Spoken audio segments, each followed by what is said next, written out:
Assalamu alaikum wa rahmatullahi wa barakatuh. Hi, my name is Mark and I'm a Muslim. So I really just wanted to sit down, just a simple, pretty unedited video and just explain my Revert story. You know, it's probably going to be somewhat similar to others, to be fair, but I know that a lot of people like to watch this. And to be honest, the main reason why I'm making it is for other people who were maybe in my situation. You know, you are open to the idea of reverting, you feel like maybe you want to, you are maybe currently learning about it, you have some friends who are Muslim, maybe you don't have any friends, and you just want to hear from a more relatable source of information rather than a lot of reverts or people who are thinking of reverting find it hard to relate to people who are born Muslim, and that's understandable. I was somewhat the same. You know, I grew up around quite a lot of Muslims, to be fair, so it wasn't as much of an issue, but I can understand where you come from. But anyway, I'm 25, I live in London, born and raised in London. In terms of ethnicity, I am half Irish, and then the other half I honestly don't know. I was, you know, I'd say it's Filipino. There might be a bit of Chinese, Indian. Actually, there's definitely a bit of Indian in there.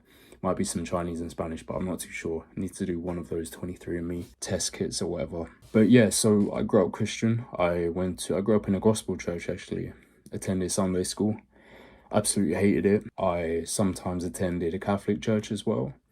That was for my nan, every now and then when I would stay over at hers.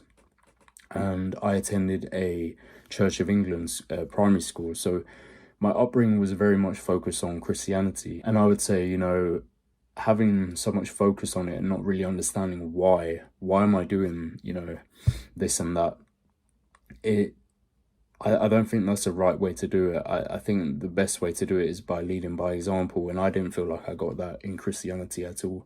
It didn't really make much sense to me. So as soon as I turned like 10, I think I had the opportunity to stop going to Sunday school, and obviously I took that, and I was basically an atheist for about over 10 years. And to be honest, I lived a very hedonistic, I mean, look, I'm covered in tattoos, so you can kind of guess what kind of lifestyle I led. And I hate to obviously, you know, bunch everyone who has tattoos in the same group, but you know what I mean. I lived I'm not gonna like talk too much about it, but you know, drinks, drugs, sex, all of that sort of stuff, going crazy, doing a mad one.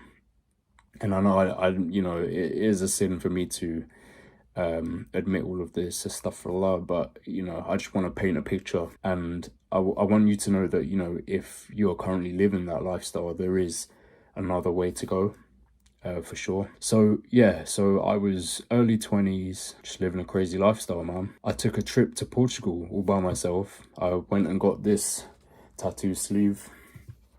I don't know why I've done this, to be honest, man. So yeah, I regret it a lot, obviously, but it's part of me now. I'm not obligated to remove my tattoos, which is good because that would have cost me probably about £10,000. Anyway, I was in Portugal by myself getting a tattoo sleeve. I couldn't even feel the pain of the tattoo, right? Because I had something just completely wrong with my throat at the time. And it was just so painful, making my throat very, very tight. I couldn't even feel, my whole sleeve was done and I couldn't feel it. It wasn't painful because of this. I went to sleep, woke up early hours of the morning, and honestly, I almost died. Like I almost choked, and a certain series of events happened. I'll quickly try and wrap it up, but essentially, you know, I messaged my dad because I didn't know what to do. I'm in a foreign country. I never thought I'd have to call an ambulance or anything. It was 3 a.m. and he picked up. Like, he read the message and sent me the number instantly. And I look back at that moment, I'm like, that's so weird. Like, you know, obviously, alhamdulillah, like, that happened because I was in so much pain. I felt like I was trying to cry, but I couldn't cry, like, physically. And anyway, I called the ambulance, you know, ring, whatever. They took forever to answer because it was kind of in the middle of nowhere in Portugal. It was in Albufeira, if anyone knows that. But it was like, it was off season, so there wasn't any tourists there. It was like in October, no one's there. So I rung, they didn't pick up. I rang again and they picked up and they couldn't speak English. And I was like, At this point, my voice was just messed up. It sounded so funny. Like, looking back, it was just ridiculous. And I could barely breathe because my throat, like the hole in my throat was probably like, can't even, it was like that, bruv. It was bad. And I had to search on Google Maps where I was, like the apartment I was staying at. That's another thing, I didn't stay in a hotel, so I couldn't get any help from like the lobby or whatever, reception. So trying to get them to come to the right place, they couldn't understand what I was saying. And each time that I was saying it, my throat was getting tighter and tighter. And, you know, I said it maybe 7, 8 times, and it got to a point where I was like, I physically, my throat just couldn't open enough to speak. And I was like, I got maybe one try left. And I said it. And the person on the other end was just like, oh. Anyway, they sent an ambulance, came, went to the hospital. You know, I had to have morphine, had to have penicillin, all injections straight into my bottom, in each cheek. But anyway, so that it just went straight into me so that I could actually recover. I was in so much pain, had to have an oxygen mask, and then they sent me home a couple hours later. I woke up the next morning, went to get all of my medication. It was like eight forms of medication, and it was right by the sea.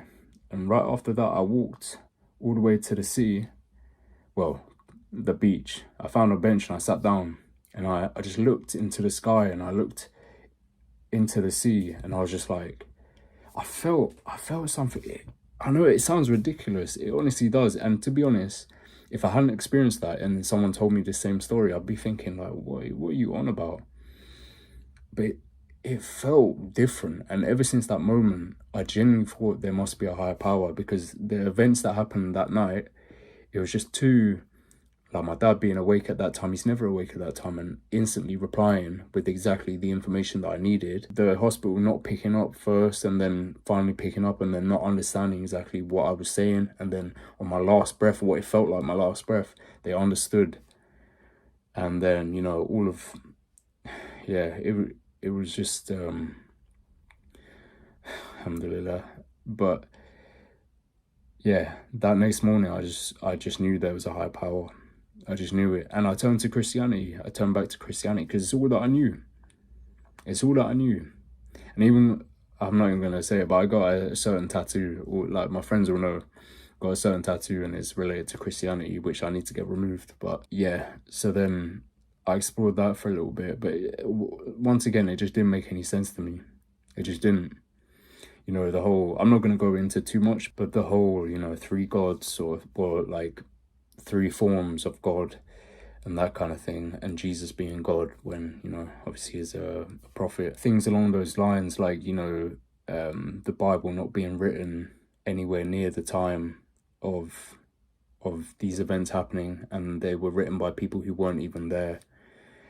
Things along those lines, there's a whole bunch. I'm not going to cover it all just out of respect for, you know, I have a lot of family members who are Christian as well, might watch this, so but yeah, so then at that point, you know, Islam made sense. And just a bit of background, I've always had Muslim friends. I just always thought like, that's, you know, that would never be for me. And then I met a guy called Fahim around the time actually that the whole thing happened. It's crazy thinking about it. Around the time that I was in Portugal, I came back, and I just met a brother called Fahim. Still, he's one of my best friends, like even now. Just got married, alhamdulillah. It was around the time of COVID.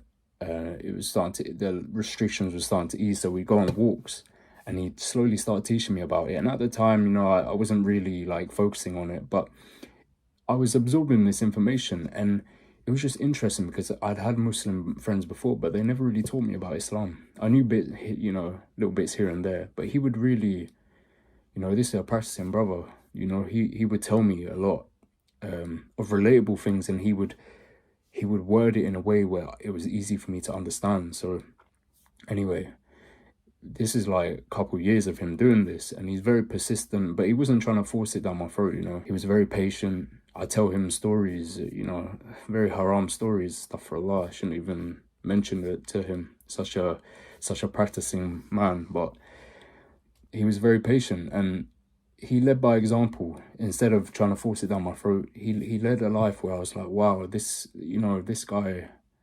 he's a remarkable guy. He would make me think, like, why am I doing the stuff that I'm doing? He wouldn't necessarily ask me why am I doing it, but he would make me think about it. And over time, you know, I was getting closer and closer to it. And you know what they say, obviously you take one step towards Allah subhanahu wa ta'ala, you know, he'll make it easy for you, essentially. I know that's not word for word, but I feel like that's what happened. I really do, alhamdulillah. But yeah, so I would say a couple of years of learning about Islam. Same brother, Fahim, I know he's going to watch this as well. He bought me, it was around my birthday last year, and he bought me a prayer mat and a few other bits. And I just sort of had it for a little bit, maybe a month or so. And then I just took it out and I just thought, you know what, I'm just gonna pray. I'm gonna learn how to do it. And I learned how to do it, and honestly I fell in love, and I told him about it. And then, you know, he took me to the mosque. Funny story, the first time he tried to take me to a mosque, the Donny, and I know obviously you should always assume the best, but the Donny at the door, my friend went in, I followed behind maybe like 5-10 seconds. He stopped me, said, oh no, we're closed. And at this time, yeah, I know I'm meant to assume the best, but I had all of my tattoos out, yeah. I had them all out, so I was just like, they don't want me. But, you know, the second time I went to London Central Mosque, I think that's what it's called. It's a place I actually took my Shahada at, and, you know, I heard the call to prayer, the azan, and as soon as I heard it, I felt tingles throughout my whole body. It just felt, it was wild. It was, yeah,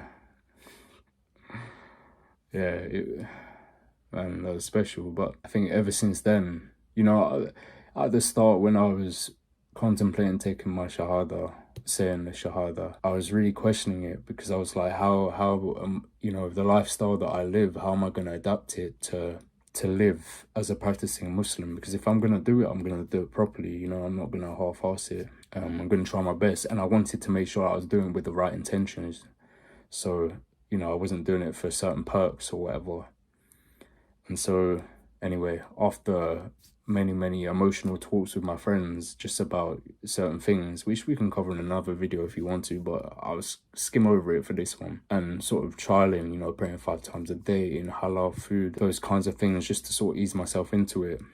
You know, I finally decided to say the Shahada at home by myself, and then a little bit later, I went to London Central Mosque, and yeah, I took my Shahada, and it's lovely, man. Like, my life has changed. My life has changed a lot. I now, you know, I work out every day.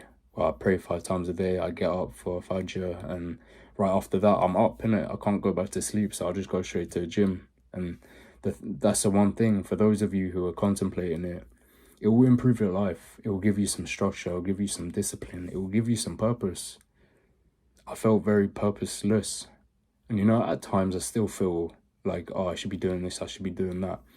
But it really enables you to, I heard someone say, I can't remember who said this, but a lot of these atheists or people in the West always say, you know, there is no God. Everyone has a God.